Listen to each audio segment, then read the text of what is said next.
2019, and this is Evoke Therapy Program's broadcast on impact letters, specifically the letters that we get from our children. A long time ago, we changed the letter that goes to the child from an impact letter. That's how it had been for years, decades in our field. But I thought it was missing something. I thought it was um, not making the point that we wanted it to make.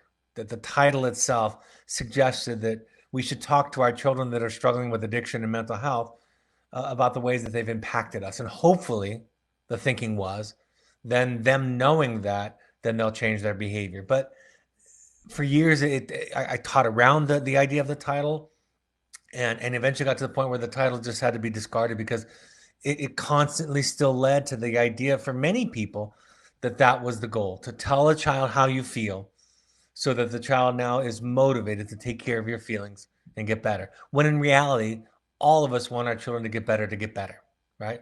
We want them to get better because we want them to heal because it's best for them. And of course, those of us who love people and watch them suffer are going to have a reaction to it, especially when those actions impact us, right? When they're acting out on us, when they're lying and stealing, cheating and being abusive, all those kinds of things. But that's still not the point, right? It would be contrary to fundamental ideas about children's development if that were the emphasis in treatment. But we kept the impact letter from the child to the parent because that's a different relationship, right? I want to be clear at the outset. You didn't do everything to them, right? You're not everything, but you're a big puzzle piece.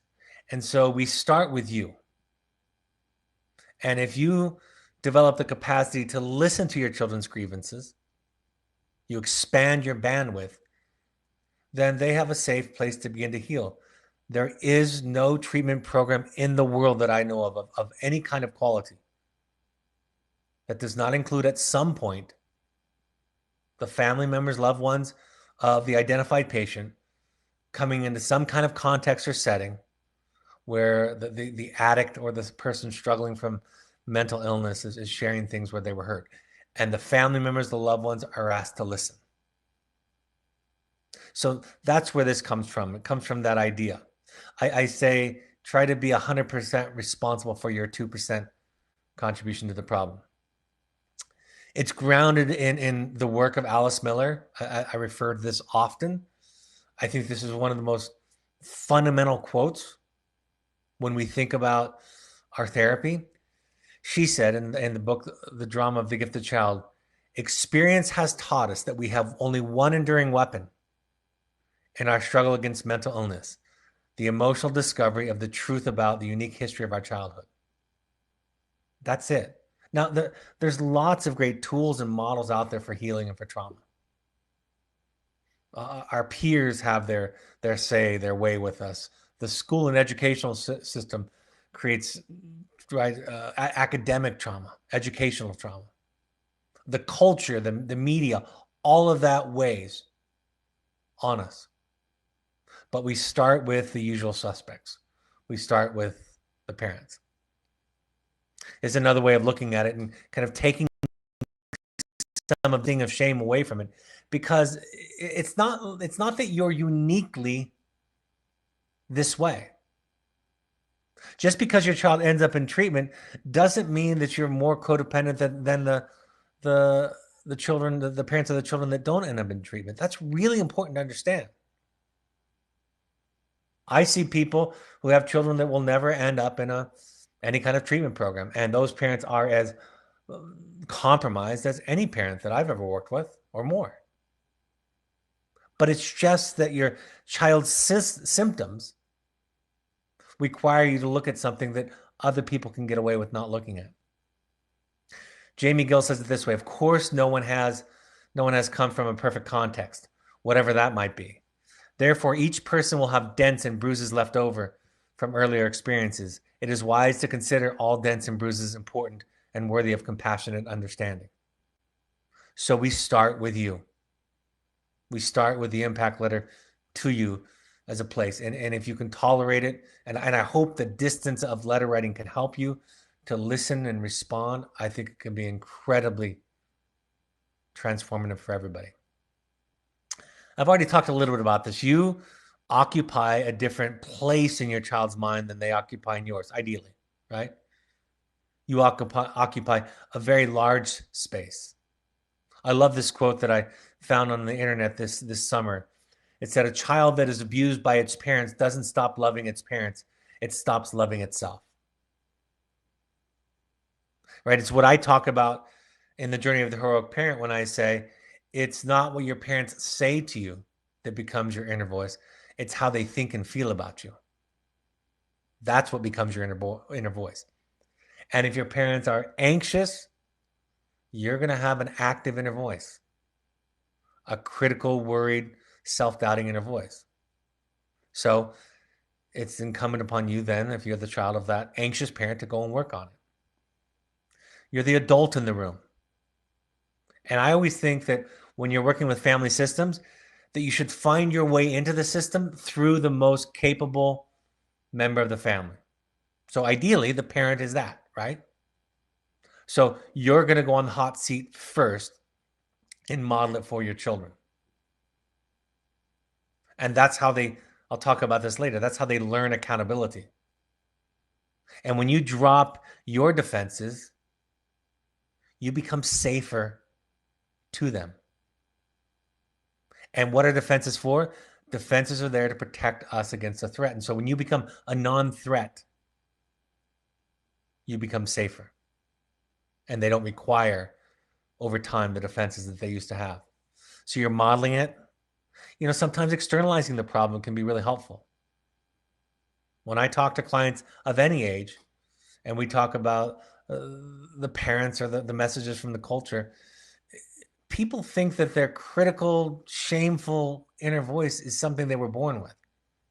It's just not true. That voice came from somewhere. And finding out where that came from can help you to rid yourself of it. You can do battle, as I like to say, on the original battlefield. It validates you. You know you're not crazy or intrinsically flawed. You're just a human being who grew up around other human beings, and that left dents. Most importantly, it works.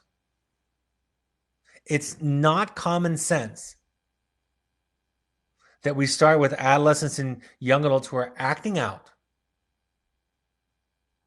It's not common sense that we start early in the process saying, talk about how your parents hurt you.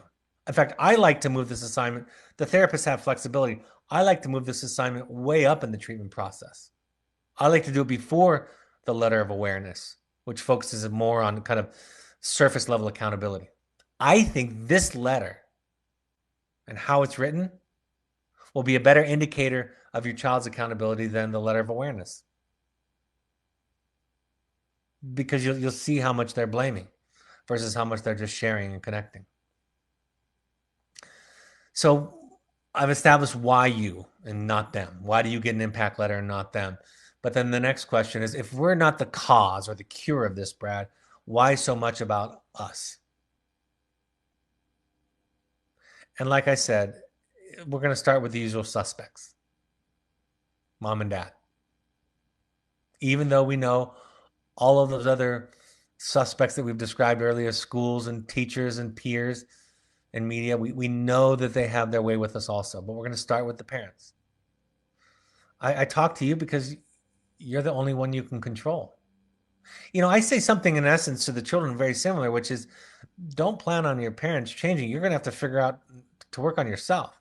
Now, I hope every parent experiences wonderful healing and change throughout this process. I absolutely hope that. I spend my days working toward that, doing these broadcasts and going to meetings and writing our parent curriculum. But at the end of the day, I say the same thing to the child that I say to you, which is you kind of got to focus on your change. That's not exclusive, by the way, of saying that's how they hurt me. And I'll talk about that as we go along a little farther. Attachment of primary caregivers is what has the most impact on the child's brain. Even outsized traumas are processed differently based on the quality of attachment that the parent has with the child. That's very important. My research that I did during my doctoral dissertation was to look at childhood trauma and to see if there was anything that mitigated it. And it was this one factor. The one largest factor was the identification of a consistent person in my childhood, somebody that was there for me and somebody who saw me. If that element was present, I have less difficulties, less of a trauma response. I have better relationships with other people if that was present consistently. And just one. And it's ideal that we have more than one, right? But that goes to the point that some of you will have, which is, what if my partner isn't motivated to do this work? It still will make a difference. We'll get to the other pieces in the puzzle next. But remember, we're teaching your children how to fish. You know, I say to parents and children, and this is true of most of our clients, the worst, most painful things in life haven't happened to you yet. It's not true of everybody, but for most people, it's true. And so therapy is not about finding or catching the big fish. And we adults and we therapists, we're good. We fish well. We know what bait to use. We know where to look. We know the times of day to go fishing. We know all the secrets of the lake. But we're trying to teach them how to feel. And so when I worked with, for example, domestically violent offenders, or when I worked with men that had abused women and children, we started talking about how they felt today. For those that were open, we would go back into their childhood. We're trying to teach them how to feel. And then when the next thing happens to them, they know how to feel. When I used to explain to my young children what I did for a living long before they could understand any of the complexities of therapy, I would say, I just work with the sad boys and girls in the mountains, helping them to feel. So that's the task. We focus so much on you because it's the most powerful thing that you can do. And it reveals your enlightenment, right? Capable people let those things pass through them. And becoming invested in controlling how your child feels, especially when you have a dog in the fight, especially when the topic is how well or how poorly you've done as a parent, becoming invested in how they feel, how quickly they move through it, is the one ingredient that you can contribute that will lead to them getting stuck with that feeling. I didn't say cause it, but it's the one ingredient that if you get fixated on him getting over as angry, or him forgiving me, or her not being sad or angry or upset, or whatever it is, if you get invested, that's the one thing you can do to make a contribution to the dynamic where they'll stay stuck in it. If it moves through you, if it's okay, because you're okay, they can learn to move through their feelings too. When I do this work and I talk about this, so many parents will say things like, yeah, but it didn't work. And my response is, you don't do it because it works. It tends to, over the long run, have this effect. But if in the back of your mind, you're tricking yourself and just saying, if I do this, now will he forgive me? If I do this, now will she not be angry? You know, a parent was telling us at the parent meeting the other night, she was talking about how she got some feedback. I've heard this thousands of times from her child, where the child says, this isn't really you, this is therapy talk, psychobabble. And my response is the same every one of those thousands of times I've heard that, which is, you can't control how they respond. That's the essence of letting go. You speak your deepest, most honest, authentic, and compassionate truth. And then the other person gets to have their reaction.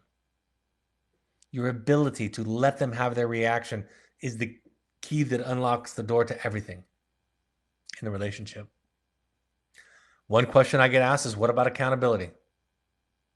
If we're going to start with or spend a great deal of focus on my child's grievances with me, what about their accountability, their choice? What about the things that they're doing in their life today that are making their depression, their anxiety, their addiction, their issues worse? What about that? And my answer is, this is how you do it. I've told the story of a mother whose son, when he got caught in a lie again, and he said to her in anger, "You made me a liar." From very young, you were very judgmental of my friends, and so I learned very young that I had to lie about my friends. And the mother was remarkable. She said, "You're right. I did that." And then after he left the session, she said to me the question that I think would come to everybody's mind in that story, which is, how do you teach him his accountability? He doesn't have to lie, right? It can be true that she did that. And now it is also true that he has to figure out how to tell the truth in this world. He doesn't get to be the victim or to blame. So she said, how do I teach him that? And I said, you just did. You just taught him how to do it. And if you had defended, I didn't say anything because she did it so perfectly. I just sat back and watched with a great deal of respect as she did this. I said, if you had done anything to defend yourself, you would have been modeling for him how to not take accountability. And it wasn't fake accountability. And she wasn't attending to every little detail of what he was saying. She just owned a contribution to it. Lastly, it's this idea that I was just in the field with one of the groups, and I was talking about this with them, the same idea back and forth. And I said, yes, your parents have screwed up. That's the condition of being human. Some more than others, some less than others. But they did it. And it would be really nice for everybody if they could just get comfortable enough to talk about that and to allow that to be a discussion. If we can de-roll our children from the obligation to protect our ego as good parents, it would be great for everybody. Right? So I was talking about this with the students, and I was saying, it's still your dent. Yes, they dented you, but now it's yours. And now you have to deal with it. I am very aware, more aware than I ever was 20, 30 years ago, of what my mother and father did to me. Right? I've written hundreds of pages on the subject. I've been in hundreds of hours of therapy on the subject. But I'm also more aware, or as aware, that it's mine to deal with.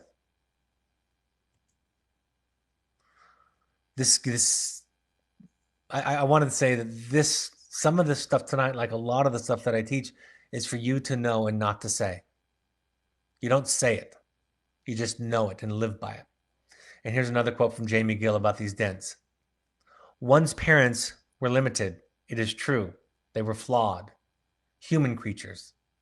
They too had limited parents. This is how they became limited. One's parents wounded one. It is likely they were wounded in similar fashion, and perhaps much worse. It's entirely appropriate to be angry at one's parents for how they hurt or neglected one. That is what they did. The wound, however, is mine. I am the one they wounded.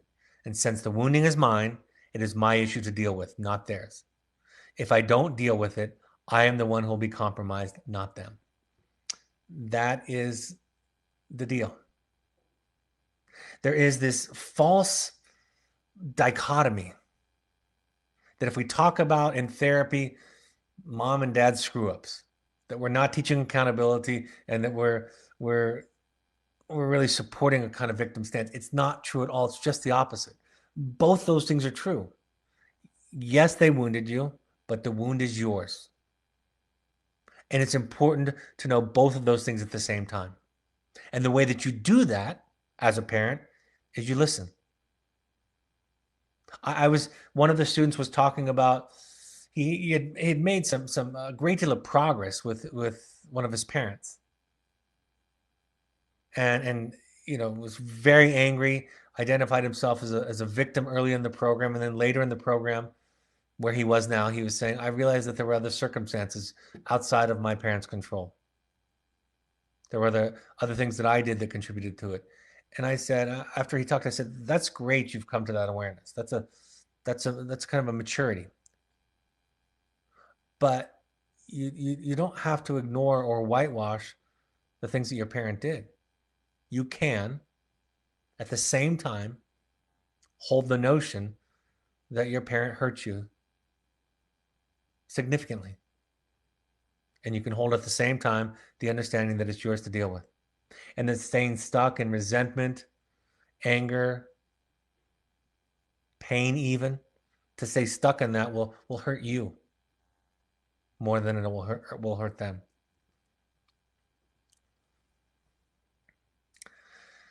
I talked about this. I alluded to this just moments ago. I can hear it in clients sometimes of any age when they get very defensive about the idea of mom and dad being less than perfect. Mom and dad denting them.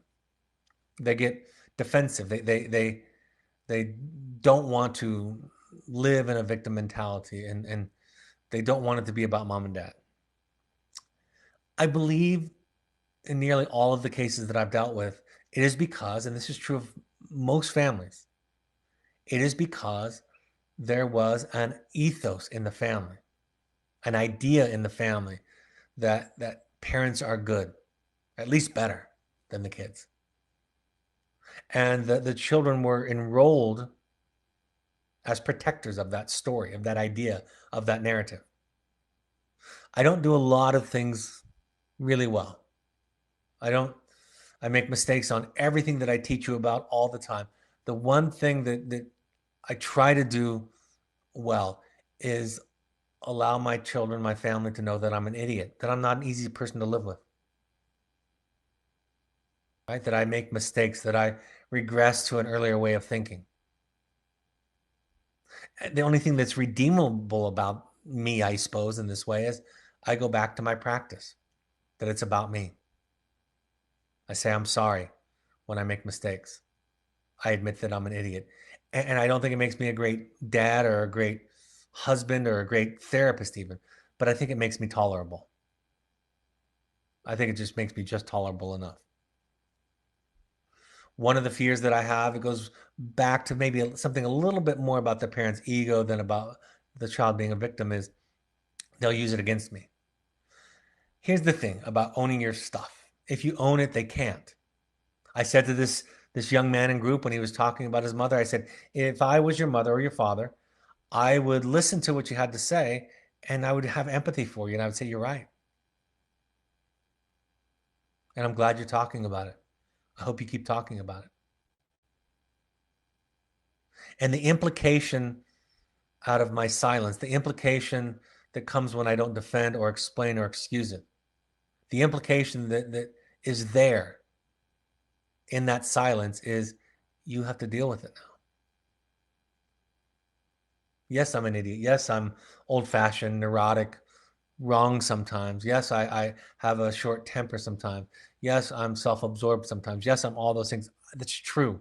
And the more therapy I do, the more I can sit with that and not be afraid of it. And the more that it can heal. Ironically, the better I get at it, the more that I can allow it to be.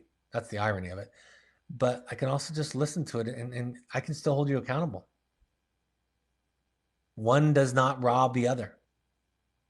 Conflating two things, the expression of the hurt and the anger and the responsibility of the work. We conflate those two things together all the time because we grew up in a world, in a house, in a system where people's egos were so fragile that anytime it was talked about, that the retort, the response was, don't blame me, take responsibility, instead of saying, yeah, you're right, now what? Yes, I'm an idiot, now what are we going to talk about? So the unnecessarily combining of the two things, the expression of the hurt and the anger with the responsibility for the work. If you own it, it's a gift that you give. It's a loving, capable, and generous gift. And if it's a gift, you don't ask for something in return, even appreciation. You don't need or require a reaction. It doesn't compromise yourself. It doesn't make you smaller. It makes you larger. Everybody within the sound of my voice, live or recorded, has an experience in their life many times over when in a conflict in a relationship, the other person apologizes finally after a while. And a very common instinct when we're in that situation is for us to let down our walls and apologize for our part in it. Right? We all know what that feels like. That's what this is like in a much bigger and broader sense. Making it spoken, right? The hurts and the wounds and the dents, making it spoken, making it overt and spoken doesn't increase the power. It decreases it. I used to say, let's make a list. One of the assignments, let's make a list of all the ways that the parents are compromised. And let's have mom and dad start it. Write a list, mom and dad, about why it would be hard to be your child. And I don't mean a euphemistic list like I have clear boundaries and therefore it would be hard to be my child. I'm talking about the negative stuff. Write that list. And parents, are, how you, what could you throw in my face, basically? And parents worried about that. I said, if you state it, if you accept it, they can't use it against you, right? You're taking all the power out of it. Doesn't it reinforce the victim stance? That theme has already come through tonight. The simple answer is no. Listening and containing, which is the therapeutic term for listening with capacity. Listening and containing doesn't make it yours. It demonstrates that you are capable, that you have a healthy sense of self. It awakens them to the responsibility of who needs to do the work and the healing. Listening and containing do not rob you of your boundaries, limits, and truth. Somebody said to me the other night, I didn't include these in the slides, but somebody said, what if I get tired of hearing it? And my response is, you can always stop. You don't have to have endless capacity. There are days when I can listen to a lot of it. There are days when I can't listen to any of it, right? Because my capacity waxes and wanes. But the important thing is that I have to own it as my capacity. It's not about them. So you get to stop it when you want. How much should you listen to your children? As much as you want and can tolerate. So you learn to listen. You thank them. You express appreciation for them sharing something that in the past probably hasn't gone very well for them. Maybe it's okay to share your initial instinct, the way that you used to think and how you used to reply, and then tell them what you're learning. I used to want to defend myself. I used to want to argue over the details. I used to just dismiss it or think that you were overreacting or being melodramatic. But now I'm just learning to listen, and it's okay. I've done enough work with my guilt and my shame where I can listen now. Don't respond with reasons or excuses. I mean, it's obvious, but we don't know that we're doing it when we're doing it. Take care of yourself. Like, I'll take care of myself. Little Johnny or Susie, I'll take care of myself. I have a therapist. I have a sponsor. I have your mother or I have your father. I can take care of myself. You don't have to do it anymore. And if I can't take it, I'll leave the conversation. Invite more of it. Add more to it. Apologize and own your limitations. Getting over your guilt and shame and separating accountability from guilt and shame.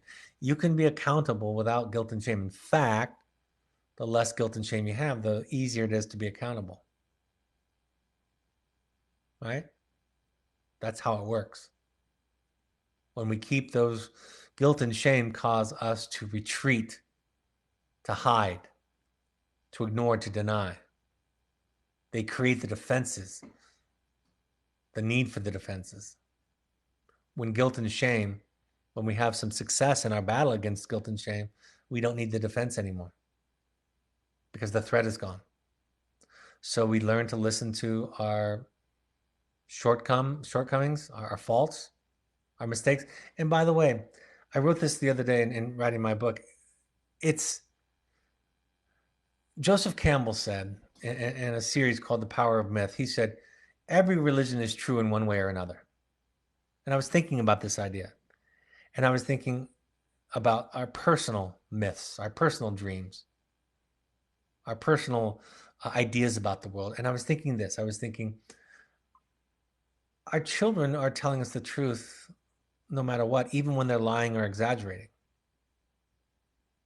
The trick is that's important. If you think about it this way, the way that Campbell was explaining it, then our children are telling us the truth even when they're lying. Their lying or their exaggerations, their misrepresentations are them trying to express something. If we can develop ears to hear it, if we can get beyond ourselves and listen at a deeper level, we can hear the things that they have a difficult time expressing or accessing. So it was just kind of a metaphorical way to think about it. Think about it like your children are telling you about a dream they had about you. What feelings are they trying to express?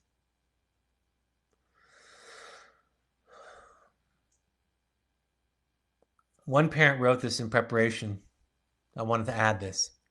She said this: of course, the rational me, then and now, knew it was a choice to emulate Martha Stewart rather than Mrs. Doubtfire. Yet I somehow could not, and still find it difficult today, to look past handprints on the wall, messes in the playroom, shoes in the hallway, Legos everywhere. I continue to struggle with staying off the hamster wheel, and the only times I can chill are when we are away from home in nature. I think it's one factor in the success of our visit to the program last month. I felt a peace out there in the field, away from everything and with nothing to distract us, that I have rarely felt before. I realized that I need help in confronting this behavior as part of the wraparound services I am planning to find a therapist for me. As Brad, the owner of Evoke, said in one of his videos, my serenity is my responsibility. A hope inside of my control is that I can live by that, and that the work we've done, the webinars and reading and additional support we are putting in place, will help me be a better and more chill parent. I asked for permission to share that because I thought it was a great example of a transformation, of an evolution that is anything but common sense, right? Sometimes therapy, when it gets focused on the techniques and the tools, right? Dialectical behavioral therapy is wonderful. Action and commitment therapy is fantastic. Cognitive behavioral therapy, on and on. They're all fantastic. They're great tools that can be very helpful in therapy. But the transformation that Campbell invites us into, right? Joseph Campbell, the philosopher, is to go inside of ourselves. And when we go inside of ourselves, we become more capable of seeing and listening to others. And when we're more capable of seeing and listening to others, we provide a place, a platform, a space for them to untangle their wounds, to pull their wounds apart from the symptoms that are there to protect them. And if we can do that as parents, if we can participate in that with our children, that's why we do this. That's why I talk to you. That's why I want them to write the letter. That's why we focus so much on you, because participating with a child in their healing in that way is better than anything. It is love. It is what it means to be a heroic parent. So I wanted to share that with you tonight because a therapist had asked. And so when you get your impact letter from your child, if you haven't gotten it and you're getting a ways in the program, nudge your therapist about it, right? Poke them. This is an important assignment. If I only had one assignment, that's a ridiculous idea. But if I only had one assignment in the entire program, it would be this one. And there's not a close second, actually. So that's how important it is. And children are reluctant. They're reluctant that it's going to go poorly. They're reluctant that they're going to be told that they're blaming and they're being a victim. They're going to have that old speech and lecture back. That in some sense, their parent is going to be overtly or covertly hurt too much by it. And if the hurt is overt, then the parent will get defensive. And if the hurt is covert, then the parent will retreat, go inside of themselves. So that's what we have for tonight. I'm happy to take any live questions if there are any. Let me go through the upcoming announcements, and then you can submit your questions to Lindsay and she can pass them on. I will be in the Bay Area on September 16th at 7 to 9 p.m. I will be in London on October 6th from 4 to 6 p.m. at the Gielgud Theater. I'll be in Chicago on October 27th. RSVP to Melanie at evoketherapy.com if you want to come to any of these parent groups. Also in the Bay Area, Trina Grader and Judith Sedora will also be with me. If you want to do a deep dive into this work, if you want to develop the capacities that I've described here today, come to a Finding You. I think it's the most important thing you can do, first of all, for yourself. That's an easy thing to say. But the harder thing to say that I think is true, harder because it's hard to hear. I think it's the most important thing you can do to help and support your child.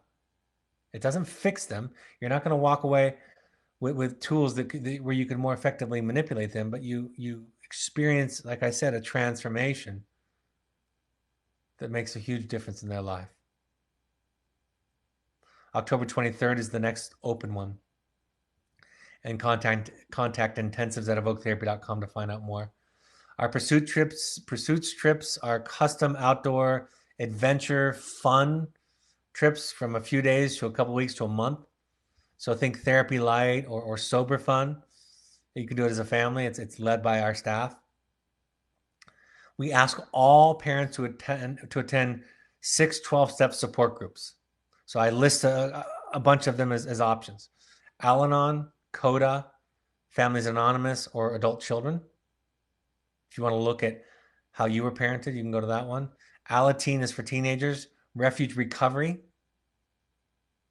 is a source you can go to where they have support groups that are less based on, they're not the 12 steps. It's a Buddhist-inspired recovery program, less focused on a higher power. You can also go to the National Alliance on Mental Illness for classes, support, and resources in your area that are free. Follow us on social media for updates, inspiration, links to invitations, links to blog articles. All of these podcasts are available on your iPhone, iOS device using the podcast app, or on an Android device using the SoundCloud app. You can also go to soundcloud.com. Follow us on Twitter and Instagram. Find the Evoke Therapy programs page using the handle @EvokeTherapy, or the Summit Lodge Instagram account or Twitter account, Instagram account only, using @EvokeSummit Lodge. On Facebook, you can find us by searching Evoke Therapy programs. The Alumni Foundation, a group of parents created to help people that can't afford therapy. You can go find that on Facebook by searching Evoke Family Foundation. And then, of course, our blog on our website has a constant stream of new information, new content. My book, The Journey of the Heroic Parent, is available on Amazon. You can buy it through the Alumni Foundation book page, through the Amazon Smiles program, and a percentage of the book purchase goes to people who can't afford therapy. Have any questions come in? Let me take a look. Can you talk a little bit more about lying? Sometimes it just feels like lying, not that there's a message to hear. It is lying. I'm being metaphorical, but I'm saying that you can hear what's going on, right? You can, when somebody tells you what you want to hear, that's something to pay attention to. I met with a student recently. A parent asked me to evaluate him before he came home. So I met with him at a local treatment center here in Salt Lake, where I live. And I could hear the young man telling me everything he thought I wanted to hear. I didn't believe much of it. I didn't even weigh it very much, actually. I could just hear that. Right? I think we think most of the time that lying is about avoiding consequences, and it is in part about that. But there's also a lot of shame and fear and anxiety that contributes to lying. So that's what I mean. When somebody, the other day in therapy, my 17-year-old started to promise me something, a change that we had talked about, that he was about ready to do. And I said to him, you don't have to tell me. I don't need to promise. I've already told you I've let go. Do it if you're going to do it. And he relaxed and he said, you're right. I was just trying to prove something to you. And I said, I told you this is not what that's about. And I wouldn't have believed him if he said it, right? But I knew why he was saying it. I knew why he was telling me the lie, because I've developed the ear to hear. I even said to him, sometimes it ruins it when you make the promise, when you tell me that you're about to turn a corner. Doesn't it? And he said, absolutely, it does. Because really what I'm trying to alleviate is the anxiety of your disappointment, Dad. He didn't say those words, but that's what I know that he meant. So that's what I mean by listening to children as if they're telling us a dream. Because you can, Freud called dreams the royal road to the unconscious. The truths are cloaked in symbolism. So if a dream is telling us the truth, and dreams are crazy, as you know, most of them, some of them. If dreams are telling the truth, then a lie can tell the truth too. Another parent asked, can you talk about the adolescent brain and the emotional development and what expectations are reasonable in terms of insight at this age? I mean, insight into the own actions and insight into the relationship towards us as parents.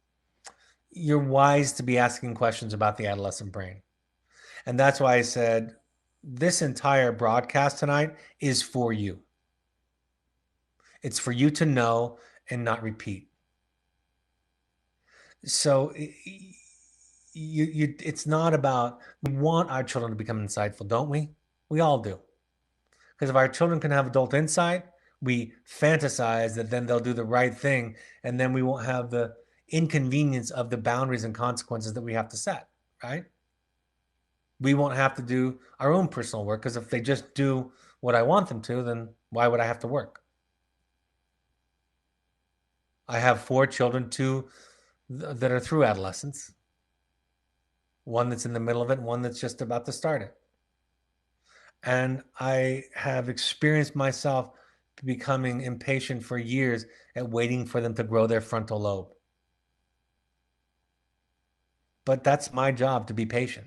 My job is to show up as a healthy self.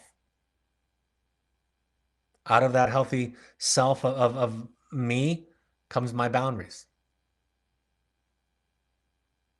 And over time, my boundaries, my way of talking, my way of being, they pass on the values, the ideas, the lessons that I'm intending. But I'm a master lecturer, as you might guess.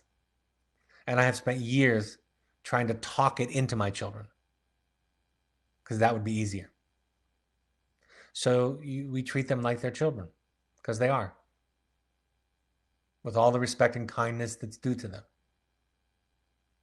And we show up as the adult. We show up, and where we lack a sense of self, we get it from somebody else. Someone writes in, thank you so much for sharing this topic tonight. It will be a webinar I will listen to many times. Very timely for me. I'm very glad. Any other questions or comments? Looks like that's, someone writes, for some adults and children alike, saying sorry is easier than changing the behavior they are sorry for. It isn't an excuse then, no matter how sincerely it is meant, and how does that help the situation, aside from placating the recipient of the sorry? You're right. You're right about that. See, the words aren't the thing. The tools aren't the thing, right? When I give you examples, it doesn't necessarily, I was thinking about this the other day, the 8 tools, my most listened to podcast that I have, or most watched webinar that I have, the 8 tools on transforming relationships, the things that I've seen families use the most in my career, families who identify themselves as healthy and happy. And I write about the tools, and I say, tools aren't the thing, but tools can change you, right? If you practice a tool, it can change you from the outside in. Most of us imagine that change happens from the inside out, and sometimes it does. But sometimes tools can change us from the outside in. If we practice them, we can start to think differently. But what I thought the other day when I was at in-service at one of our branches, I thought I was looking at that list on a big poster board on the wall, and I thought, that's what it would sound like if you were enlightened. You would do and not do those things that I tell you to do and not do if you were enlightened. But this is important, and to your point, just saying them doesn't mean you're enlightened. Just saying them means that you've memorized the tool. But if you were enlightened, you wouldn't give advice. If you were enlightened, you wouldn't use catastrophizing, polarizing language. If you were enlightened, you would listen deeply. If you were enlightened, you would have compassion toward yourself and toward others. You would take timeouts when you needed it. You would get clear about the intention of what you're sharing and get clear about the response, get clear about what they needed from you, right? That's what it would do. You would own your feelings using I statements. That's what it sounds like. And so it's a different way of thinking. And that's why your point is so helpful and so insightful, because it's not the I am sorry, it's being sorry. And people that are sorry do often say that they're sorry. I remember it's been a long time since I told this story, but I was in graduate school and I loved my professor, this one professor. She was my early mentor. She was amazing. And she was always late. It was a 2.5-hour class, and she was always 10 minutes late, 15 minutes late. There were 6 or 7 of us in the class, and we hated it. And one day in particular, she was about a half an hour late. And we all got pretty riled up and livid. And so I unofficially was elected to confront her when she came in. I think I took it on myself, but I imagined that everybody was asking me to. So she walked into the room, and I said, Leslie, it's just so frustrating and disappointing that you're late. And she said, I know. I'm sure it is. And I sat there, and you know, my mother tongue, my old thinking was, well, that's a cheap way out of this, right? A clever way out of this. But I learned something in that moment. I thought, it's mine. I could drop the class. I could get passive aggressive. I could complain to the dean. I could do anything I wanted to. But it was mine. And her lack of response wasn't not caring or disconnection. It was modeling for me. She had an empathic response, and I found out years later why she was late. Years later why she was late. That had nothing to do with me. And she didn't explain it because she just allowed me to have my feeling. And so I'm not big on children apologizing and parents apologizing as a way to soothe the other person. That's not what it's for. The apology isn't to make you feel better. The apology that I'm talking about is an honest recognition, an empathic statement that I know I hurt you. And it may have been a mistake and it may have not been a mistake. I'm not necessarily saying that, but I know that I hurt you. And I am sorry for that. Any more before we wrap it up?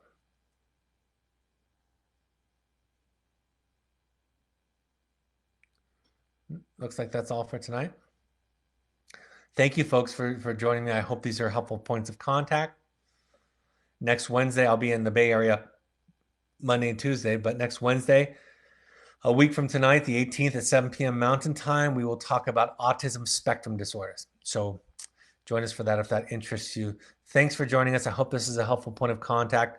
Thank you, for and on behalf of your child, for showing up to these, for listening, for being willing to look at yourself, look into yourself. Take care, folks. Have a great week. Bye-bye.